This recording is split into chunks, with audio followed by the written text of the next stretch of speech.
নমস্কার বন্ধুরা, আবার একটি নতুন পর্বে সানভি কুকিং ব্লগে আপনাদের সবাইকে স্বাগত জানাই। আজকের পর্বে আমি আপনাদের ঝিঙে দিয়ে সম্পূর্ণ নতুন পদ্ধতিতে একটি রেসিপি শেয়ার করব। তার জন্য এখানে আমি কয়েকটা মাঝারি সাইজে ঝিঙে নিয়েছি। ঝিঙের খোসা এইরকম অল্প অল্প করে ছাড়িয়ে এইভাবে 4 ভাগ করে কেটে নিতে হবে। ঝিঙের খোসা এইভাবেই ছাড়াবেন, তাহলে বেশি ভালো লাগবে। আর চেষ্টা করবেন একটু নরম ঝিঙে নেওয়ার। এইভাবে আমি সব ঝিঙেগুলো কেটে নিয়েছি। এরপর নিয়েছি এইরকম ছোট বাটির 1 বাটি বেসন। বেসনটা একটু শুকনো খোলায় ভেজে নেব। তার জন্য গ্যাসের ওপর একটি কড়াই বসিয়ে তাতে 1 কাপ মতো বেসন শুকনো খোলায় ভেজে নিয়েছি। এবার বেসনটা মাখিয়ে নিতে হবে। তার জন্য স্বাদ মতো নুন আর হলুদ গুঁড়ো দিয়ে, 1/2 চামচ কালো জিরে দিয়ে, পরিমাণ মতো জল দিয়ে এর একটা ব্যাটার রেডি করে নিতে হবে। এইভাবে সামান্য সামান্য করে জল দিয়ে একটা ব্যাটার রেডি করে নেব। ব্যাটারটা খুব বেশি ঘনও রাখবো না, আর একদম পাতলাও করব না। ব্যাটারের ঘনত্বটা ঠিক এমন রাখতে হবে যাতে ঝিঙেগুলো ভাজার সময় ঝিঙের উপর একটা পাতলা প্রলেপ থাকে। ব্যাটারের ঘনত্বটা ঠিক এই রকম রাখতে হবে, কিংবা এর থেকে একটু বেশি ঘনত্বও রাখতে পারেন। বেসনটাকে খুব ভালোভাবে ফেটিয়ে নিতে হবে যাতে বেসনের মধ্যে কোনো রকম গোটা না থাকে। এরপর একটা কড়াই বসিয়ে তাতে পরিমাণ মতো তেল দিয়ে, তেলটা গরম হয়ে যাওয়ার পর একে একে ঝিঙেগুলো ব্যাটারের মধ্যে ডুবিয়ে তেলের মধ্যে দিয়ে উল্টে পাল্টে সবগুলো ভেজে নিতে হবে।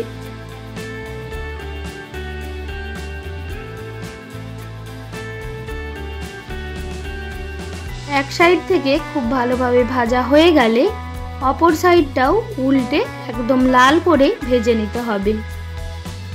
2 সাইড থেকেই খুব ভালোভাবে ভাজা হয়ে গেছে। এরপর কড়াই থেকে এইভাবে নামিয়ে বাকি ঝিঙেগুলো একইভাবে ভেজে নিতে হবে।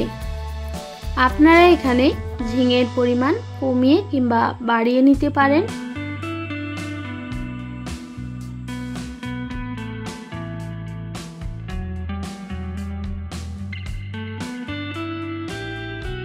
সব ঝিঙেগুলো এখানে ভাজা হয়ে গেছে, নামিয়ে নিয়েছি।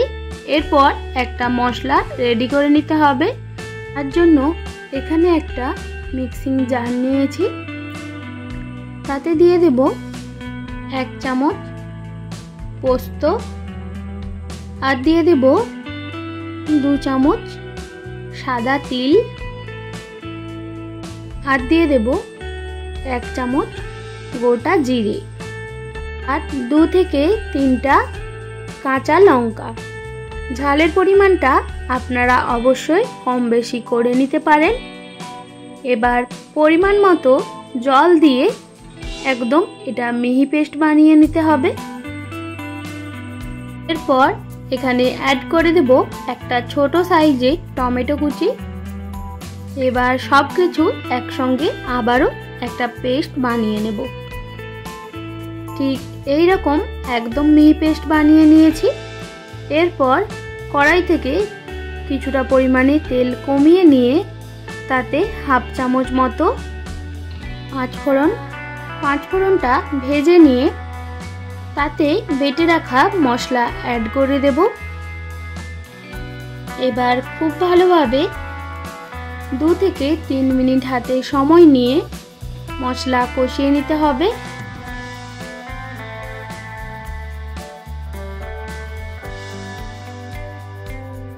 এক মিনিট মতো নাড়াচাড়া করে নেওয়ার পর দিয়ে দিলাম 1/2 চামচ হলুদ গুঁড়ো আর হাফ চামচ মতো লাল লঙ্কার গুঁড়ো।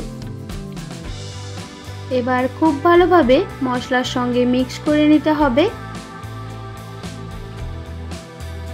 আর দিয়ে দেব হাফ চামচ মতো নুন।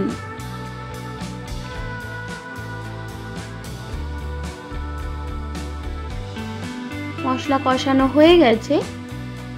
এরপর পরিমাণ মতো জল অ্যাড করে দিতে হবে। জলের পরিমাণটা আপনারা একটু বুঝে দিয়ে দেবেন।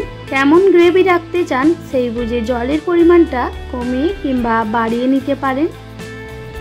নুনের পরিমাণ একটু কম মনে হয়েছিল, সেই জন্য আবারও হাফ চামচ মতো নুন অ্যাড করে দিলাম। এবার জল ফুটে যাওয়া পর্যন্ত অপেক্ষা করতে হবে।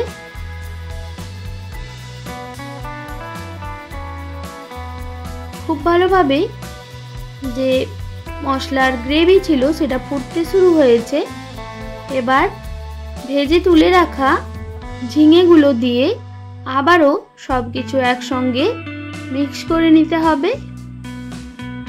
এইভাবে আর বেশিক্ষণ ফোটাবেন না, থেকে 2 মিনিট মতো ফুটিয়ে নিলেই হবে। আর জলের পরিমাণটা একটু বেশি দেবেন, যেহেতু এটা বেসন দিয়ে ভাজা রয়েছে তাই জন্য জল অনেকটাই টেনে নেয়। সবশেষে অ্যাড করে দেব কেটে রাখা ধনেপাতা কুচি।